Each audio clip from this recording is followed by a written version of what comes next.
This year, my father and I went to Wyoming to go hunting, and on our way home for the field trip, we made a pit stop at Yellowstone National Park.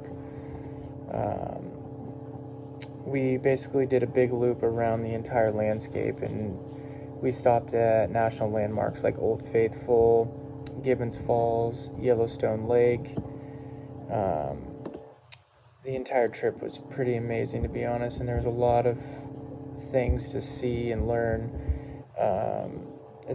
Yellowstone is one of the world's most active volcanoes, actually. Yellowstone is considered a super volcano that has the capability of really ending life as we know it. Yellowstone has actually produced the largest eruption ever produced on the face of the earth about 2 million years ago. If Yellowstone was to have a super eruption, America would be covered in ash and lava, but it's the long-term effects the volcano would cause if erupted. The eruption would last weeks or months, which would cause ash and smoke to cover the earth. That would then make temperatures plummet. These catastrophic events would cause starvation of millions because of the inability to grow crops. One of the great wonders about Yellowstone is its location. Most volcanoes lie along the edge of plate tectonics, or what we call the Ring of Fire. Yellowstone's not actually along the edge of a plate, but instead it's in the middle of the North American plate. Yellowstone has a huge mantle plume beneath it that stretches along 400 miles into the earth. The best way to describe Yellowstone is like a lava lamp. The heat from the bottom heats up molten rock, and as it heats up, it rises to the top.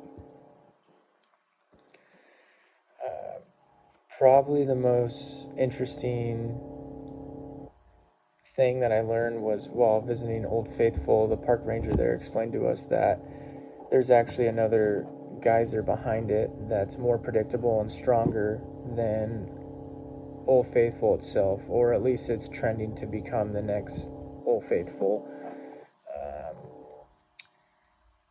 One thing that I would like to know more about would probably be trying to be able to predict earthquakes and maybe an eruption of Yellowstone, just because that eruption would be so catastrophic to humanity.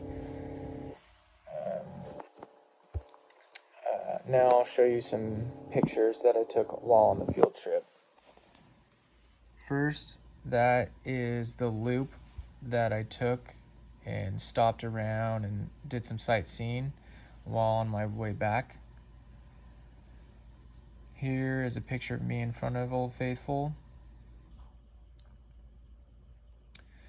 Here is a picture that I was taking actually leaving the national park, heading towards California.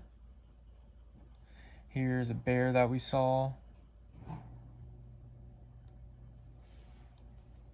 Some buffalo, or actually bison. I guess buffalo's not native to here. They're all actually considered bison. And then here's a picture I took of a herd of elk.